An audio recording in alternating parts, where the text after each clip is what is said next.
The Canadian Card Collector here, and welcome back to day 293 of a daily deck review. And the deck that we're taking a look at today is the Eames Starburst Edition playing cards. So, with no further ado, let's take a look and see what we get. Here we have the Eames Starburst Edition playing cards here in a matte white finished tuck box with some matte black accents on the talk box as well. Here it says Eames playing cards, and that is embossed a little bit, so you can feel like there's a little bit of texture of the letters there.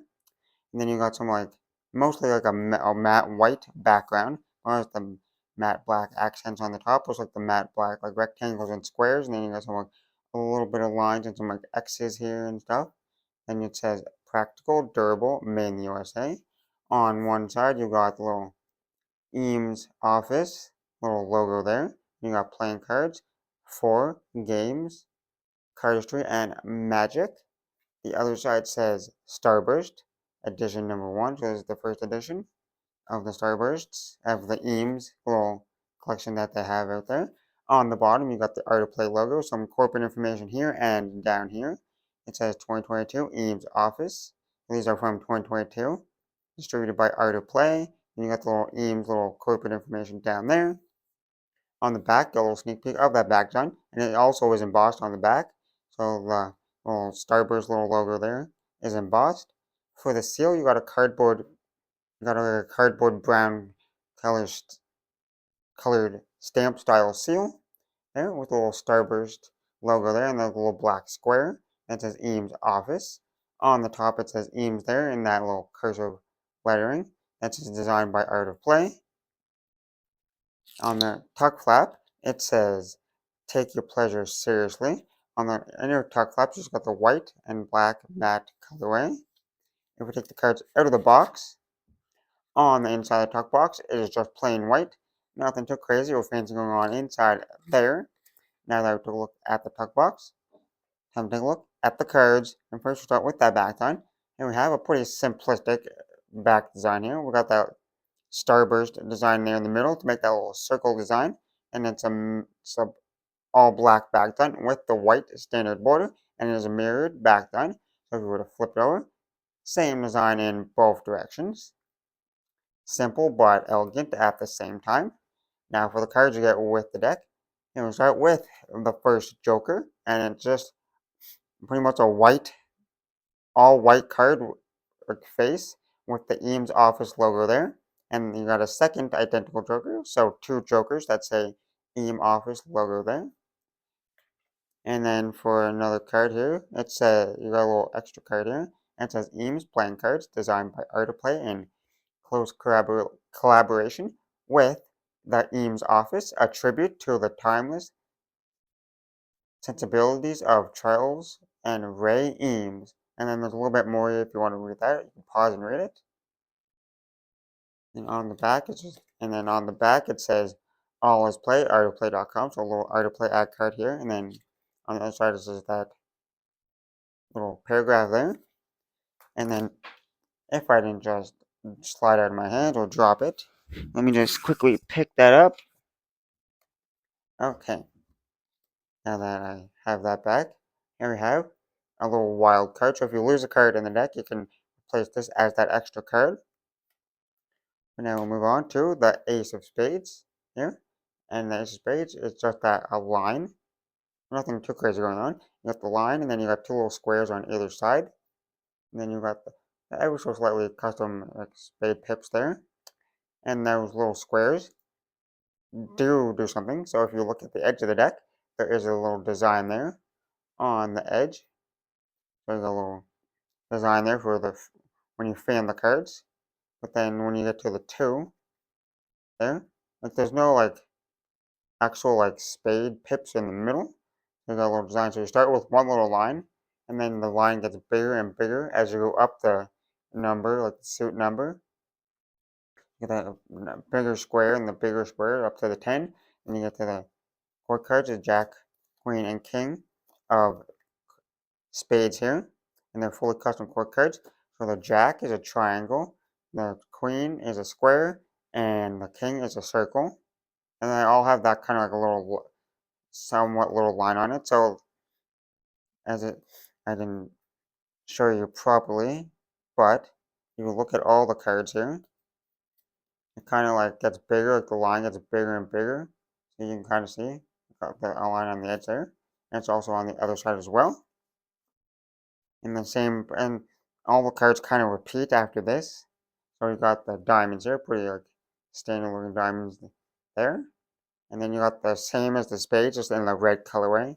So like all the faces are pretty much the same after this.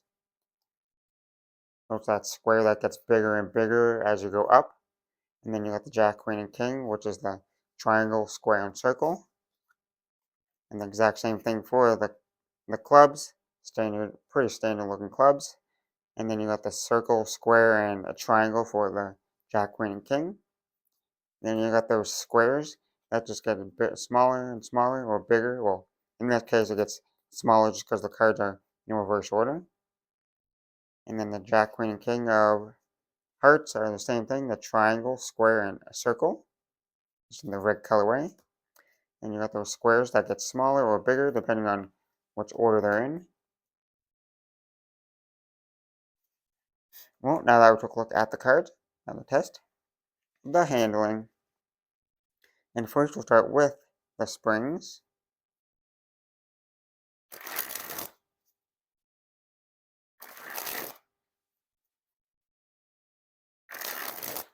And I gotta say, these were slightly like previously opened.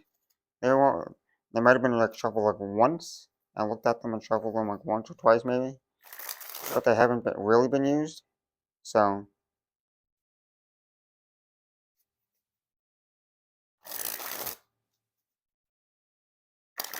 but I gotta say, this must be like a thin crushed stock, like a crushed stock, because there's a lot good flex to them. Like this really easy to spring. Like they got a super nice flex to them. And the cards are definitely slidey. They're almost a little too bendy. Like they almost have a little bit too much flex to them. But it's not too bad.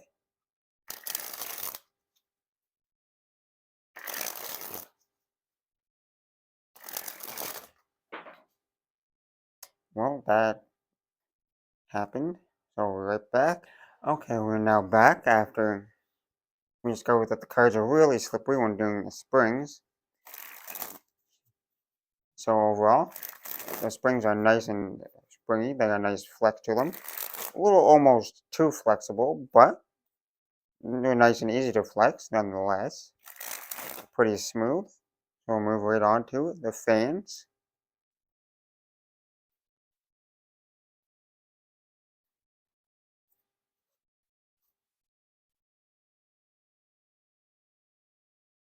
And now you can see that little pattern there. It depends on which way the cards are like facing. There. They got that nice little pattern there. In the middle there. It's probably a reverse pattern too, maybe. Yeah, not really.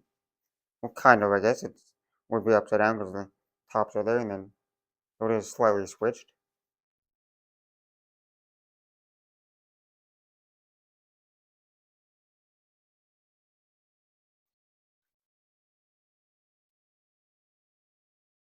Overall, you can see most of the pips and numbers. There's no real stickiness or clumpiness to the cards. It's been pretty good. Yeah, so there's a nice like spread to them. Now we'll move right on to the Pharaoh.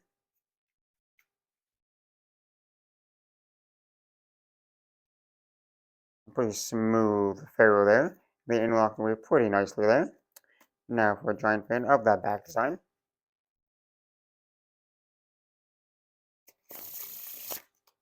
Now for that reverse Pharaoh. And the reverse Pharaoh is pretty smooth as well. So they work pretty good either way. Now for a high point giant fan of the faces.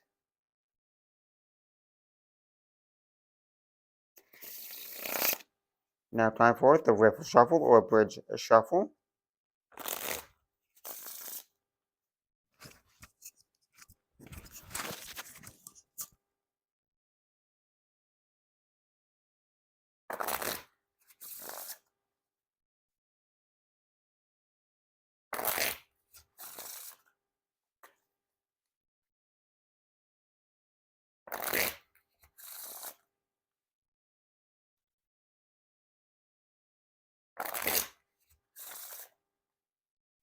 Well, the wood shovels and riffle shovels slightly have to be like broken in. They're not like too bad. They're not like like super clumpy or anything. Just like a little bit here and there. But overall, they're still like pretty smooth. No real issues there. Like they work like you just gotta like do like two or three riffles and then they're pretty good. Nice and smooth and a nice good riffle to them. Now time for the packet cuts.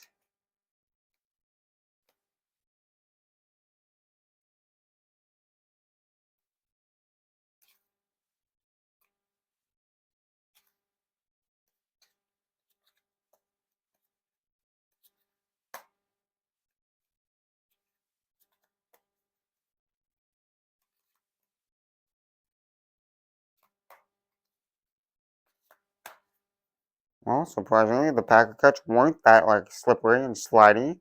Mostly, it was just mostly the springs, I guess, that the cards wanted to go flying out on my hands. But well, the packet cuts were pretty nice. They weren't overly like slidey. Like I could pack it pretty nice, and they weren't sliding on my hands. So they pack it pretty good. It's still a little bit slippery though, because cards are cards, and they can just slide it into any time. And now time for that one-handed cut or Charlier cut.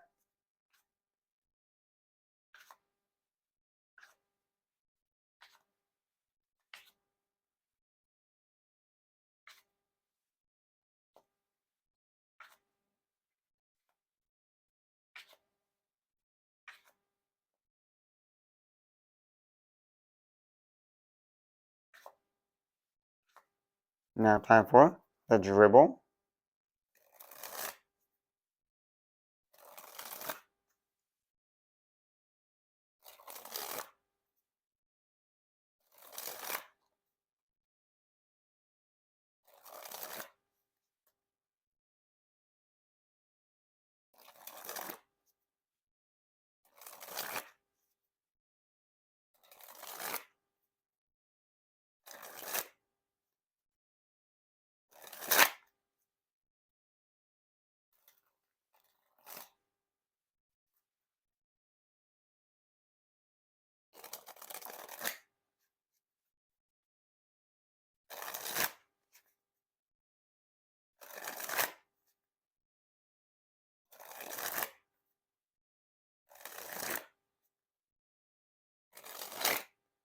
Overall, pretty good dribbles either direction.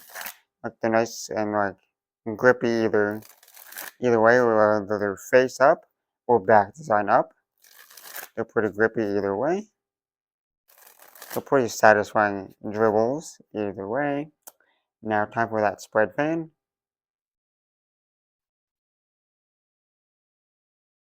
And lastly, spread the cards on the table. I'm gonna say it's a pretty nice deck here.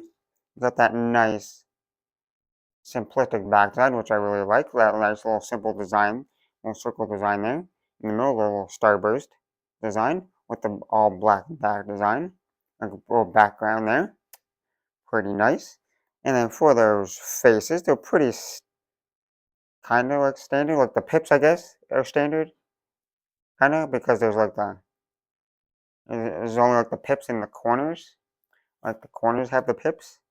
But then you have like the little, which I just kind of noticed, but like at the same time I did notice, you know, like that little line there, and that line keeps getting bigger because there's more numbers. So this is a 2, so there's 2 lines. But then you go up to the 8, there's 8 lines there for the 8. So that's like the little representation of like the numbers there. You get the little line, the little square that gets bigger and bigger for each pip, which I kind of lightly mentioned earlier. So that's like the same design for all the different pips, like the faces here. You got like all the faces have that same kind of square. So it does repeat. So it is kind of not, it is a nice design, but like it does repeat. So it is repetitive, a repetitive design. So I don't know if everyone's gonna like that